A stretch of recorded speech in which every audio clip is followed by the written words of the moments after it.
Hello students, स्वागत है आपका वाईफाई एकेडमी पर। हम क्लास 10th का जो टॉपिक पढ़ रहे थे कार्बन एंड इट्स कंपाउंड।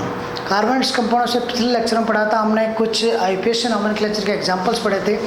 इसके बाद आज हम पढ़ेंगे एलोट्रॉप्स ऑफ कार्बन। कार्बन के एलोट्रॉप्स क्या होते हैं, तो देखिए allotropes of carbon the two और more than two forms of any element, किसी भी एलिमेंट की दो या दो से ज़्यादा forms which differ in property, जो प्रॉपर्टी में क्या हो, डिफरेंट हो, are called allotropes and this property is known as allotropy. मतलब कार्बन के अलग अलग कंपाउंड जिनको प्रॉपर्टी के अंदर क्या हो, वो डिफरेंट हो, उन्हीं को हम क्या बोलते हैं, एलोट्रॉप्स ऑफ कार्बन।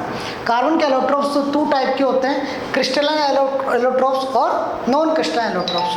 जो क्रिस्टल फॉर्म के अंदर होते हैं उनको हम क्रिस्टलाइन एलोट्रॉप्स बोलते हैं, जैसे डायमंड, ग्रेफाइट, फुलरिन, ये क्रिस्टलाइन एलोट्रॉप्स होते हैं। नॉन क्रिस्टलाइन एलोट्रॉप्स होते हैं कोल वगैरह, कोलतार जो होते हैं वो जो होते हैं, एनिमल चारकोल, नॉन क्रिस्टलाइन होते हैं। तो देखिए carbon elements exit in various form. Carbon जो होता है वो अर्थ के अंदर वेरियस फॉर्म के अंदर एग्जिस्ट करता है, उसको हम बोलते हैं अलग अलग वेरियस फॉर्म्स, जैसे डायमंड होगी, ग्रेफाइट होगी, फुलरिन होगी। ये आपके सिलेबस में है तीनों, इसलिए हम इनको तीनों को क्या करेंगे, डिटेल से पढ़ेंगे। तो फर्स्ट डायमंड। तो डायमंड की स्ट्रक्चर जो होती है वो इस तरह से होती है, 3D स्ट्रक्चर होती है, टेट्राहेड्रल टाइप में होती है। तो हम एक डायग्राम इस तरह से बनाया है 3D फॉर्म के अंदर। तो ये जो डायमंड की स्ट्रक्चर है, डायमंड जो होता है पूरी अर्थ का या पूरे अर्थ के ऊपर सबसे हार्डेस्ट मटेरियल होता है, हार्डेस्ट कंपाउंड होता है। क्यों?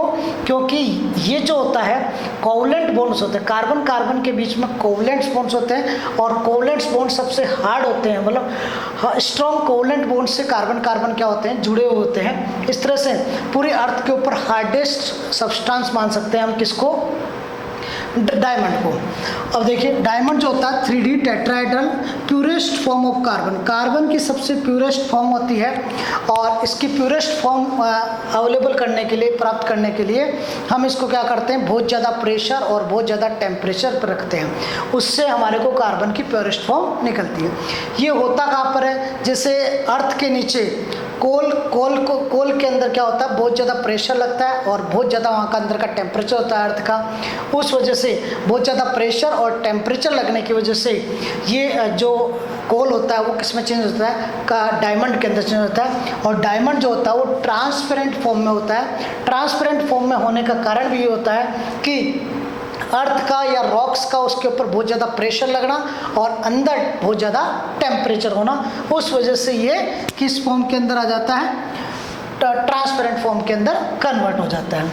ये जो कार्बन होता है, कार्बन कार्बन के बीच की, यहाँ की देखिए कार्बन कार्बन के बीच की जो डिस्टेंस होती है वो कितनी होती है, 1.45 एंगस्ट्रॉम।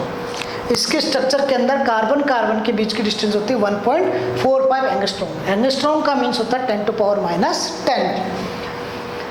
कार्बन कार्बन के बीच। और ये इसकी 3D स्ट्रक्चर के अंदर ऐसा होता है कि एक कार्बन जो होता है वो दूसरे 3 कार्बन से जुड़ा हुआ होता है, मतलब 4 कार्बन से चारों तरफ। तो इसके अंदर कोई भी जो यहाँ पर बॉन्ड होता है, इसके अंदर कोई भी फ्री इलेक्ट्रॉन नहीं होता। एक कार्बन की वैलेंसी 4 होती है, तो कार्बन जो होता है वो अदर 4 कार्बन से जुड़ा हुआ होता है। इस कारण से यहाँ पर कोई फ्री इलेक्ट्रॉन नहीं होता। क्या नहीं होता? फ्री इलेक्ट्रॉन नहीं होता। फ्री इलेक्ट्रॉन नहीं होने की वजह से इसको हम नॉन कंडक्टर ऑफ इलेक्ट्रिसिटी भी बोला जाता है। ग्रेफाइट पढ़ेंगे इसके बाद। ग्रेफाइट के अंदर क्या होता है, एक कार्बन जो होता है वो 3 कार्बन दूसरे 3 कार्बन से जुड़ा होता है, इस वजह से वहाँ पर उसके अंदर एक फ्री इलेक्ट्रॉन होता है, इसलिए ग्रेफाइट जो होता है वो कंडक्टर ऑफ इलेक्ट्रिसिटी होता है।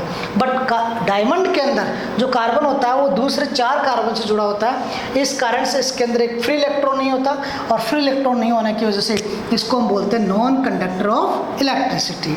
और कार्बन कार्बन के बीच में हार्डेस्ट या स्ट्रॉन्ग कोवलेंट बॉन्ड होने की वजह से ये हार्डेस्ट सब्सटेंस होता है पूरी अर्थ के ऊपर। इसका जो मेल्टिंग पॉइंट होता है वो 3843 केल्विन होता है। हाईएस्ट इसका मेल्टिंग पॉइंट होता है 3843 केल्विन होता है, मतलब बहुत ज़्यादा टेम्परेचर पर ये क्या करता है, मेल्ट होता है, इसलिए हाईएस्ट मेल्टिंग पॉइंट हो गया। इस तरह से स्ट्रॉन्ग सब्सटेंस बोलते हैं हम अर्थ के ऊपर। आपको मेन चीज़ें ध्यान रखनी है। कार्बन कार्बन के बीच में जो डिस्टेंस होती है वो 1.45 एंगस्ट्रॉम होती है।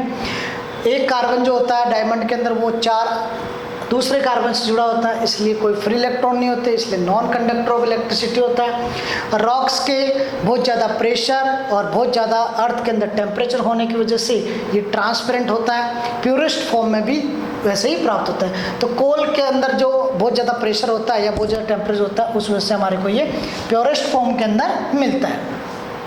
अब आते हैं इसके कुछ यूजेज। कार्बन जो डायमंड होता है उसके क्या यूजेज होते हैं, तो देखिए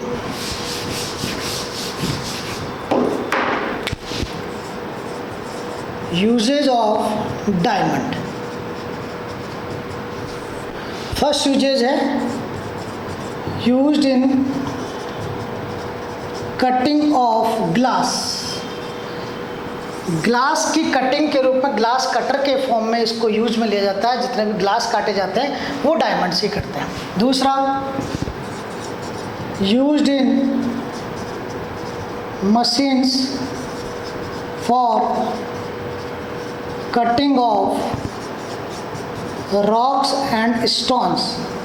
रॉक्स और स्टोन्स की कटिंग करने के लिए भी इसको मशीन के अंदर यूज में किया जाता है। बड़ी बड़ी रॉक्स की कटाई करते हैं ना, उसके अंदर डायमंड यूज में लेते हैं जिससे वो रॉक्स को और स्टोन को काटा जा सके।